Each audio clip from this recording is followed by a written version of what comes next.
Welcome to an Age of Empires 4 casted game. We have, on the color orange, playing as the Abassid Dynasty. It's Frodo Bolson 5657. And on the east side of the map, playing in the color yellow, playing as the French, it's VerteX. So this is a matchup that I will say maybe French has some advantage here because this is in dry Arabia and this is a map that is very open. It's one of the favorite maps actually for people to play because it's like not too much wood, not too much food. In this case, the trade posts are like a little bit in the corner, but sometimes they appear here. So sacred site victories, like, they can happen. You don't have one sacred site that is super close to enemy base and you cannot just go for a sacred victory. So it's a map that a lot of people like to watch. But why French is favorite here is because maybe it's, well, it is a very open map. It's very hard to close. And a civilization as the Abassid Dynasty, they tend to be, boomers because they are very good at the late game. They have very nice economy, very nice trade. So you don't want them to go imperial.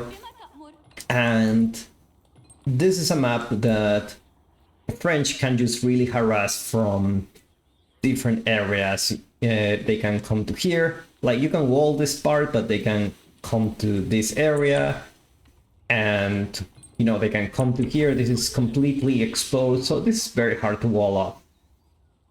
So it's a map that it's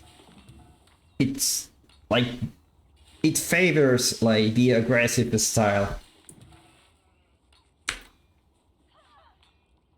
See what the French guy is doing so far.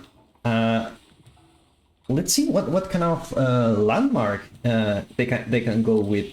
French usually go for the landmark that produce knights, and the Abassid is already deciding, hey, you know what, I'm going for the cultural wing. Usually they get a lot of bonuses. One is preservation of knowledge, okay, in H2. So basically all technology is like minus 20%. And I don't know, it's very interesting. Usually I see people go for the economic wing to go like 2-3 DCs. I wonder why he go for the culture wing. We will see. And also it's a civilization that benefits from the berries, so they don't need to use as many ships. But luckily for him, for Frodo, he has a lot of ships. The berries maybe a little bit exposed to harassment.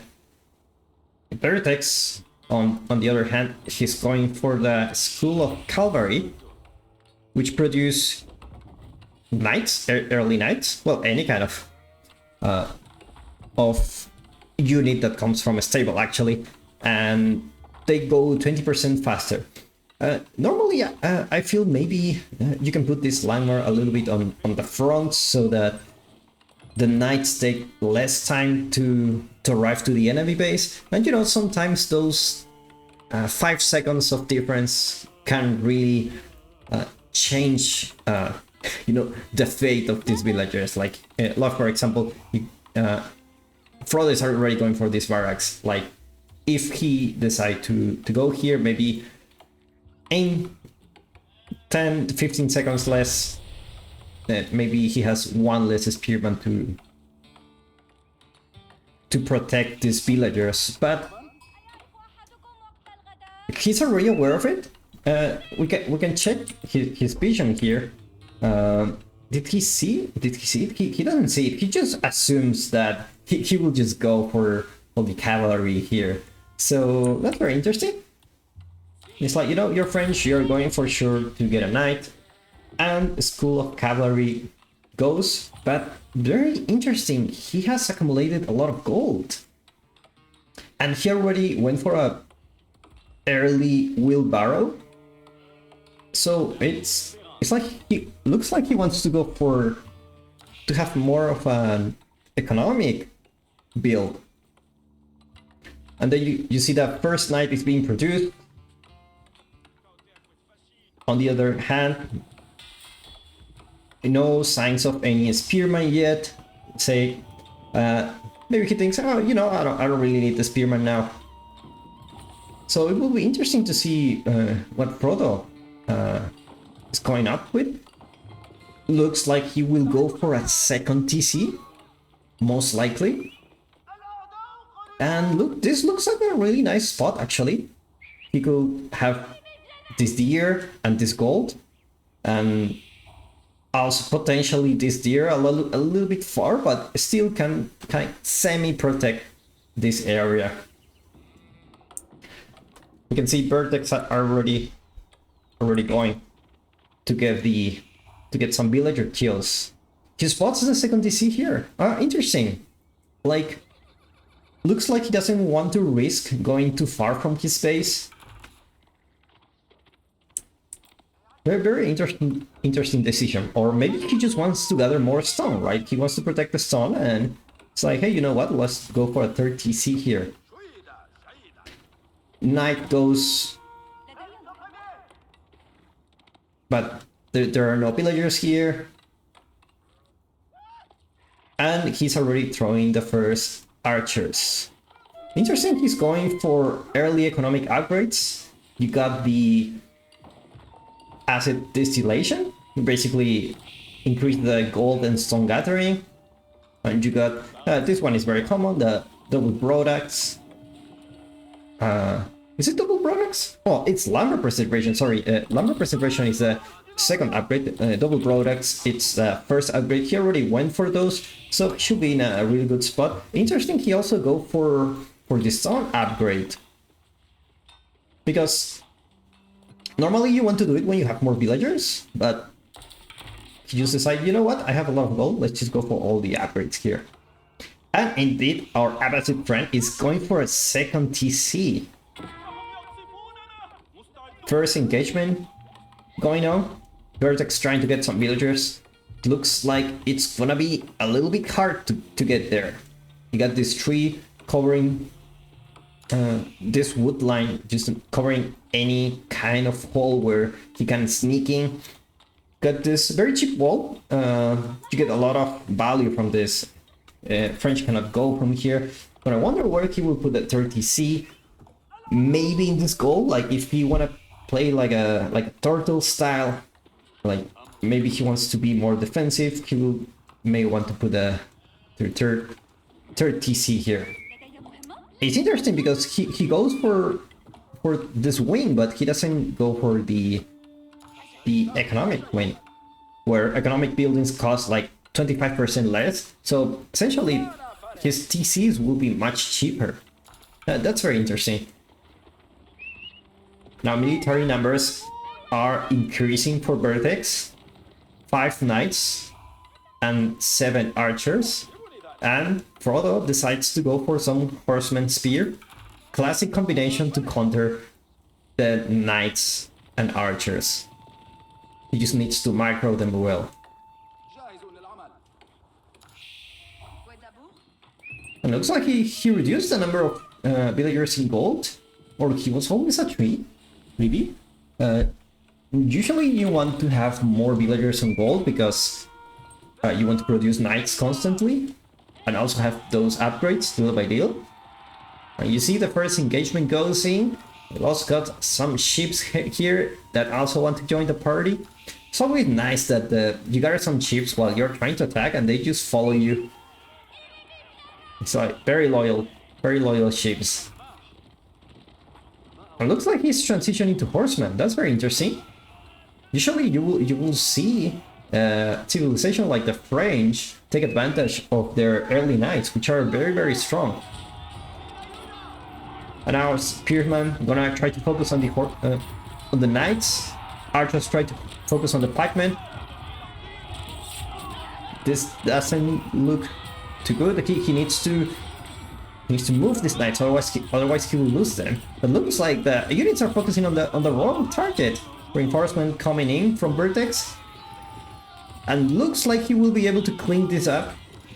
That doesn't look too well for Frodo. Now we have 3 military against 11. Looks like he didn't lose many knights here, but I'm sure there must be another one, right? And now he's going for the base. He says, you know what, I need to do some harassments.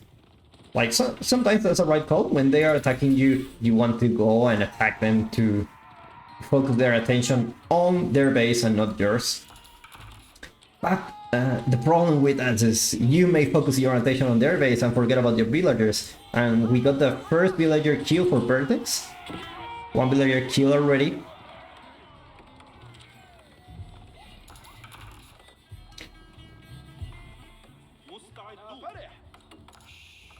And so far, he hasn't been able to produce a third TC, which I don't know if it's the right call, because with so much pressure, you may want to... Farms, okay, so why did he gather the sun then? I'm really curious about that.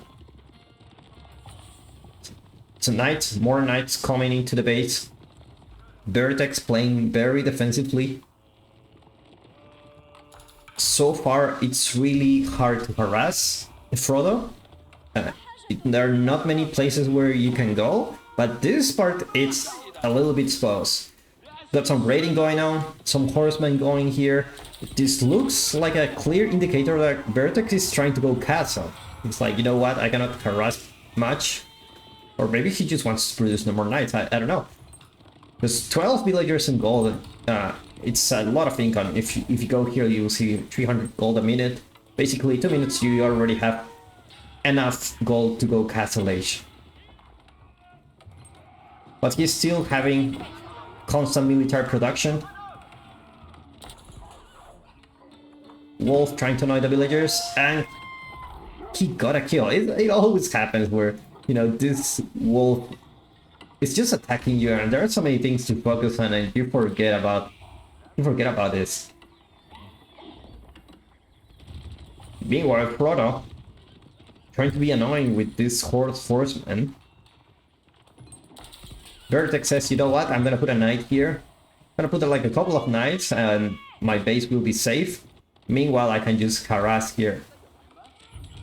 It's a pity that VerteX gonna go for the berries, because the Abassid Dynasty has a bonus for when gathering here, villagers will gather more food, so you want to use the berries as much as you can, but so he went for a very early farm. This is very interesting. It's like he doesn't want to go out in the map. He has so many resources here, but just VerteX is being so annoying that he cannot just go there. I feel like if he just had put a TC here, he will be in a better spot.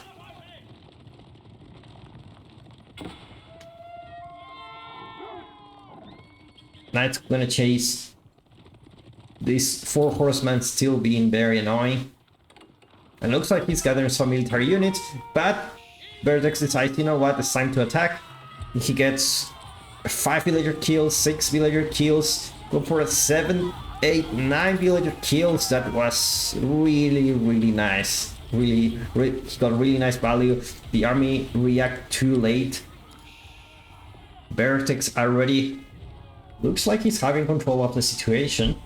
Now Frodo is going for another raid, but now VerteX is more prepared.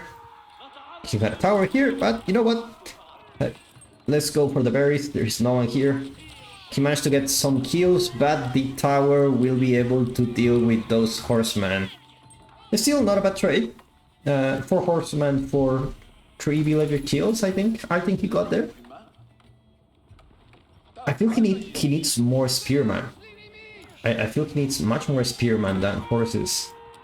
Like, you're at 11 spearmen and VerteX it's already at 17 knights. That's a scary number. If this number goes too high, even a spearman won't be able to do much. Like right now, for example, he's just, you know what? I have more numbers. I will just go with the knights and try to deal with this myself. I don't need the archers. I already have too many knights. And now with only 5 spearmen, VerteX will be able to dive into the base. And that's the problem of having these farms here very early on. Like, VerteX is just able to burn the farms. And that's a huge economic loss. You don't want to lose your farms. Typically you want to put them on the back, which he has done here. Technically the TC is protecting here, but there is no villager inside of the TC to protect. Now military units trying to go away. I wonder why he puts them there. VerteX spots them out. What's his vision? He's aware of VerteX position. Now let's take a look at VerteX point of view. Product, sorry. It's a little bit of a hard situation. A little bit of a tough situation. Because now VerteX has the military units, 16 knights and 25 archers. And now going for another raid. But now we have 14 spearmen. 14 spearmen should be able to do enough damage to this number of knights. But archers are gonna deal with the spearmen. He went for a 30C here. Very, very greedy build. Very greedy indeed.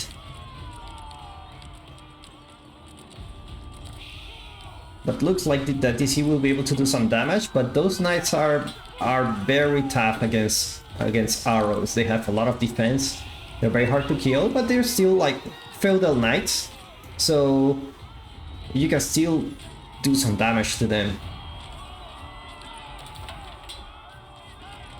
But the archer number is gonna be very big. Frodo in a very tough situation. More units coming. More archers, more horsemen. And now we're having a big difference in population. You have 60 over 78 workers. The worst thing is that they're not gathering gold. He has so much gold already.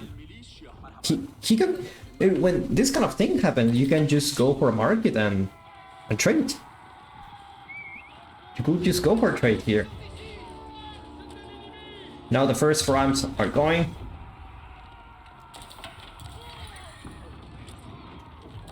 This is the consequence of going too greedy, too much economy. And we're talking about Conqueror players. These are not your gold league players or something. These guys are really experienced. So there are a lot of questionable decisions here. But now VerteX says, you know what, let's go in for a final push. 2-3 rams should do the job here. And he's so confident that he decides, you know what, I'm gonna take your deer. I'm just gonna put an outpost here, which will give him more vision. And then I'm just gonna go for the TC. And with that TC, Frodo will be in a lot of trouble here. Archer's dealing with the spearman. Because the numbers are not gonna be very high. Ram's gonna deal with the TC. And looks like there are not enough military units for Frodo. He was too greedy. There are 26 worker kills here. It's overwhelming.